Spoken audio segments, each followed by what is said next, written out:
Kronologi pemuda bunuh pacar dan simpan jenazah hingga jadi kerangka di Bantul, bermula dari bakso gosong.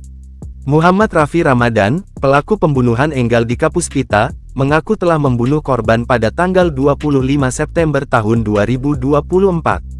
Menurut keterangan yang disampaikan oleh Kasih Humas Polres Bantul, AKP Nengah Jeffrey Pranawitnyana, insiden tersebut terjadi saat korban sedang menggoreng bakso dan meninggalkan kompor untuk menyapu ruangan. Korban sedang menggoreng bakso namun ditinggal menyapu ruangan, di saat yang sama tersangka sedang mencuci piring. Namun, bakso yang digoreng gosong, jelas Jeffrey saat dihubungi wartawan melalui telepon pada Jumat tanggal 21 Maret tahun 2025. Mengetahui bakso yang gosong, korban marah dan memukul pelaku dengan gagang sapu sebanyak 5 kali. Tindakan tersebut membuat tersangka marah dan berbalik untuk menyerang korban. Setelah korban tidak berdaya, pelaku memindahkan jenazah ke kamar. Tubuh korban dibawa ke kamar sisi paling timur atau nomor 4.